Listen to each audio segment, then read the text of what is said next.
Hello friends, welcome to government exams coaching. मैं हूं कपिल और आप देख रहे हैं child development and pedagogy 20 most important questions for CTET and UPTET preparation part 6।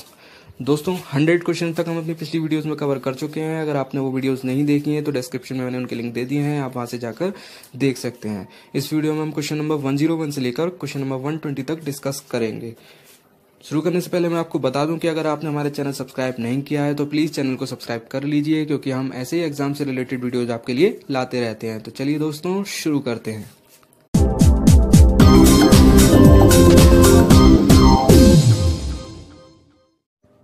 Friends, question number 101, छात्र केंद्रित शिक्षण का आशय है। छात्र केंद्रित शिक्षण मतलब स्टूडेंट फोकस टीचिंग का मतलब क्या है? ऑप्शंस है, प्रत्येक छात्र की आवश्यकता का ध्यान रखना, हर स्टूडेंट की नीड को ध्यान में रखना, छात्रों को मनमानी करने की छूट देना, जैसे वो कर रहे हैं करने देना, सभी छात्रों को निःशुल्क शिक्षा देना, फ्री एजुकेशन देना, शिक्षण में छात्रों का पूर्ण सहयोग लेना। ऑप्शन नंबर 1, प्रत्येक छात्र की नीड का ध्यान रखना, जो ये ऑप्शन सही है। ये स्टूडेंट फोकस टीचिंग का जो मतलब होता है वो यही है, हर स्टूडेंट की नीड को ध्यान में रखा जाए। चलिए question number 102, operation black board नामक कार्यक्रम प्राइमरी स्कूलों के लिए है, मिडिल स्कूलों के लिए है, सेकेंडरी स्कूलों के लिए या सब स्कूलों के लिए? सभी स्कूलों के लिए है। ऑप्शन नंबर 1 जो है प्राइमरी स्कूलों के लिए है। ऑपरेशन ब्लैक बोर्ड नामक जो प्रोग्राम चलाया गया है गवर्नमेंट की तरफ से, वो प्राइमरी स्कूल्स के लिए चलाया गया है। नेक्स्ट, शिक्षक की कथनी और करनी में डिफरेंस नहीं होना चाहिए, यह कथन किसका है? शिक्षक जो करता है और जो कहता है उसमें डिफरेंट नहीं होना चाहिए, यह कथन किसने कहा? ऑप्शन है, रविंद्रनाथ टैगोर ने, मदन मोहन मालवीय ने, जाकिर हुसैन ने या महात्मा गांधी ने? तो ये कहा था महात्मा गांधी ने। नेक्स्ट, राष्ट्रीय शिक्षा नीति के क्या उद्देश्य हैं? राष्ट्रीय शिक्षा नीति के एम्स क्या क्या हैं? ऑप्शन, संपूर्ण शिक्षा तंत्र को नया रूप देना, यह काम शिक्षा के हर लेवल पर होगा, शिक्षा को रोजगार से संबंध करना, शिक्षा द्वारा समान अवसर देना या शिक्षा को डिग्री से विच्छेदित करना। विच्छेदित मतलब अलग कर देना, शिक्षा मिले लेकिन उसको डिग्री नहीं मिले। तो ये ऑप्शन नंबर 1 जो है संपूर्ण शिक्षा तंत्र को नया रूप देना, यह काम शिक्षा के हर लेवल पर होगा। ये ऑप्शन जो है वो सही है। राष्ट्रीय शिक्षा नीति का यही उद्देश्य है कि टोटल जो संपूर्ण शिक्षा तंत्र है, होल टीचिंग लेवल जो है वो नया रूप देना उसको, और यह जो काम है वो शिक्षा के हर लेवल पर होगा। चलिए क्वेश्चन नंबर 105, यदि किसी दिन बच्चों का पढ़ने का मन ना हो, यदि किसी दिन बच्चों का पढ़ने का मन ना हो तो आप क्या करेंगे? उस दिन बच्चों की छुट्टी कर देनी चाहिए, उस दिन उनको चुपचाप कक्षा में बैठे रहने का आदेश देना चाहिए, उस दिन उनको किसी रोचक क्रियाकलाप में लगा देना चाहिए, किसी इंटरेस्टिंग एक्टिविटी में लगा देना चाहिए, या उस दिन उनके साथ बैठकर हंसी मजाक करना चाहिए। तो ऑप्शन नंबर 3 जो है, उस दिन उनको किसी इंटरेस्टिंग एक्टिविटी में लगा देना चाहिए, जिससे उनका जो दिन है वो भी वेस्ट ना हो और उनका जो इंटरेस्ट है वो भी बना रहे। तो ऑप्शन नंबर 3 जो है वो सही है। नेक्स्ट क्वेश्चन नंबर 105, शिक्षा में खेल विधि का जन्मदाता किसे माना जाता है? शिक्षा में खेल विधि का मतलब स्टूडेंट को प्ले के माध्यम से, खेलने के माध्यम से उसको शिक्षा देना, उसको एजुकेशन देना। इसके जन्मदाता कौन थे? Caldwell cook, madam Montessori, Froebel या जॉन डीवी? तो इसके जन्मदाता जो थे वो फ्रोबेल थे। क्वेश्चन नंबर 107, शिक्षा का रुचि का सिद्धांत बताता है, प्रिंसिपल ऑफ इंटरेस्ट क्या बताता है?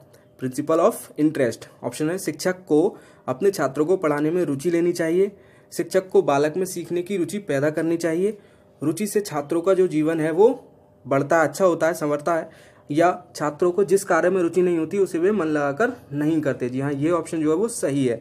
जिस कार्य में स्टूडेंट को इंटरेस्ट नहीं होता वो उसको अपने मन लगाकर नहीं करते। नेक्स्ट, कक्षा शिक्षण की विश्लेषणात्मक विधि मतलब एनालिटिक मेथड के अधीन छात्र क्या सीखते हैं, क्या करते हैं? कक्षा शिक्षण की एनालिटिक मेथड के अधीन छात्र अज्ञात से ज्ञात की ओर बढ़ते हैं, ज्ञात से अज्ञात की ओर बढ़ते हैं, या दो ज्ञात तथ्यों का विश्लेषण करते हैं, या दो ज्ञात तथ्यों की तुलना करते हैं।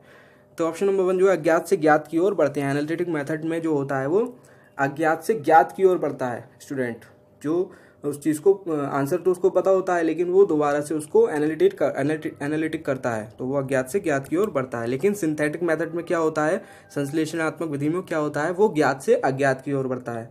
ये कन्फ्यूजन होता है इसमें, लेकिन आप ध्यान रखना विश्लेषणात्मक विधि जो एनालिटिक मेथड है उसमें अज्ञात से ज्ञात की ओर, और सिंथेटिक मेथड जो है वो उसमें ज्ञात से अज्ञात की ओर।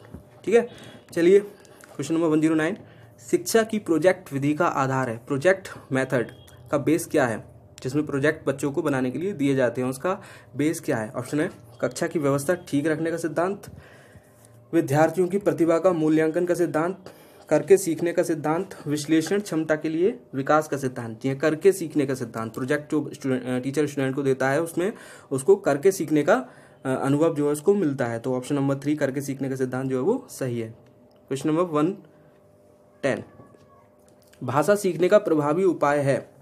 भाषा सीखने का सबसे कारगर मेथड क्या है? पाठ्य पुस्तकें पढ़ते जाओ, सहायक पुस्तकें पढ़ो, अखबार पढ़ो, या वार्तालाप करो। वार्तालाप मतलब आपस में बातें करना।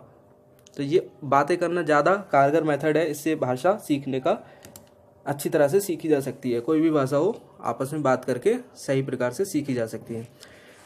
Question number 111, अभिप्रेरणा। अभिप्रेरणा मतलब मोटिवेशन। मोटिवेशन उस अनुकूल परिस्थिति को कहते हैं जिसमें बच्चे सीखते हैं, बालकों को नई बातें सीखने को उकसाती है।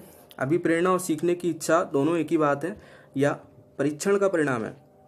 तो मोटिवेशन जो होती है वो स्टूडेंट को अंदर से नई नई बातें सीखने को उकसाती है।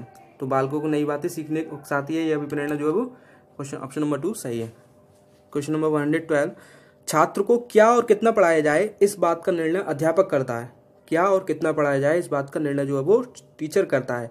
यह शिक्षा के किस सिद्धांत के अंतर्गत आता है? यह किस प्रिंसिपल के अंतर्गत आता है? निश्चित डेफिनेट एम का सिद्धांत, चूजिंग का सिद्धांत, नियोजन का सिद्धांत, या रुचि का सिद्धांत। निश्चित principle of definite AIIMS, principle of choosing, principle of management and principle of interest. तो कितना पढ़ाया जाए और क्या पढ़ाया जाए ये चूज करता है टीचर। तो ये हो गया प्रिंसिपल ऑफ चूजिंग यानी चयन का सिद्धांत। भारत में अंतर्राष्ट्रीय शिक्षा वर्ष कब मनाया गया था? इंटरनेशनल टीचिंग ईयर कब मनाया गया था? 1991 में, 1990 में, 1996 में, या 1989 में? तो इंटरनेशनल जो टीचिंग ईयर मनाया गया था वो था 1989 में। नेक्स्ट, शिक्षा का उद्देश्य है बालक का सर्वोन्मुखी विकास, सभी तरह का विकास। शिक्षा का जो एम है वो स्टूडेंट का सभी तरह से विकास होना चाहिए। इस विकास में निम्नलिखित में से कौन सा एक शामिल नहीं है? कौन सा विकास नहीं होता है शिक्षा में? शारीरिक विकास होता है, बौद्धिक विकास भी होता है, नैतिक और आध्यात्मिक विकास भी होता है, आर्थिक विकास नहीं होता, इकोनॉमिक डेवलपमेंट जो है वो नहीं होता। बालक के लिए संवेगात्मक आघात का अनुभव कराने वाली परिस्थिति है। संवेगात्मक आघात मतलब इमोशनली टॉर्चर, स्टूडेंट के लिए इमोशनली टॉर्चर का फीलिंग कराने वाली जो सिचुएशन है वो कौन सी है?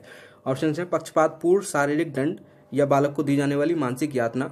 पक्षपातपूर्ण मतलब बिना किसी भेदभाव से शारीरिक दंड दिया जाना या बालक को दी जाने वाली मानसिक यातना। ऑप्शन नंबर 2, छात्र को बिना किसी बड़ी गलती के स्कूल से निकाल दिया जाना, या छात्र को कमजोर आर्थिक स्थिति का कक्षा में मजाक उड़ाना। तो उपरोक्त सभी जो है वो ऑप्शन सही है। ये सभी जो है इमोशनली टॉर्चर कराने वाली परिस्थितियां हैं स्टूडेंट को। छात्र को निर्णय लेने की स्वतंत्रता कहाँ तक होनी चाहिए? स्टूडेंट को जो डिसीजन लेने की इंडिपेंडेंसी है वो कहाँ तक होनी चाहिए? ऑप्शन नंबर 1, कक्षा के सामान्य झगड़ों को निपटाने में, जो छोटे मोटे झगड़े होते हैं उनके निपटाने में डिसीजन ले सकते हैं। पिकनिक आदि का निर्णय लेने में, जहाँ तक उसका निर्णय स्कूल के नियमों एवं सिद्धांतों से ना टकराए वहीं तक सिर्फ छात्रों को निर्णय लेने की इंडिपेंडेंसी होनी चाहिए। तो ये ऑप्शन नंबर जो है वो सही है। डेवी के अनुसार शिक्षा एक सामाजिक आवश्यकता है, वैयक्तिक आवश्यकता है, मनोवैज्ञानिक आवश्यकता है, या सैद्धांतिक आवश्यकता है? तो सर जॉन डीवी के अनुसार जो शिक्षा है वो मनोवैज्ञानिक आवश्यकता है। जॉन डीवी का कहना था कि जब तक आप स्टूडेंट के मन को नहीं समझ सकते तब तक आप उसको अच्छी प्रकार से शिक्षा नहीं दे सकते। तो डेवी के अनुसार शिक्षा जो है वो एक मनोवैज्ञानिक आवश्यकता है। क्वेश्चन नंबर 118, त्रिभाषा फॉर्मूला का अर्थ है। त्रिभाषा, 3 लैंग्वेज फॉर्मूला का क्या अर्थ है? मैंने पहले भी बताया था। एक तो होती है सेंट्रल लेवल की लैंग्वेज, और एक स्टेट लेवल की लैंग्वेज, और तीसरी जो है वो अंग्रेजी। तो प्रादेशिक भाषा, संघीय भाषा और अंग्रेजी जो है वो त्रिभाषा फॉर्मूला का अर्थ है। क्वेश्चन नंबर 119, मॉन्टेसरी शिक्षण विधि का सैद्धांतिक आधार क्या है? मॉन्टेसरी शिक्षण विधि का जो बेस है वो क्या है? बालक को मनमाने खेल की पूर्ण स्वाधीनता देना, बालक को अध्यापक से प्रेरणा प्राप्त करना, बालक को अपनी रुचियों की अभिव्यक्ति की स्वाधीनता करना, या खेल बालक के शिक्षण में सहयोगी है? तो मॉन्टेसरी शिक्षण विधि का जो सैद्धांतिक बेस था वो था बालक को अपनी रुचियों की, अपने इंटरेस्ट की अभिव्यक्ति की स्वाधीनता। क्वेश्चन नंबर 120, शिक्षा मनोविज्ञान का जनक किसे कहा जाता है? शिक्षा मनोविज्ञान के जनक किसे कहा जाता है? पेस्टोलॉजी को, डीवी को, हर्बर्ट को या स्पेंसर को? तो शिक्षा मनोविज्ञान का जनक कहा जाता है हर्बर्ट को।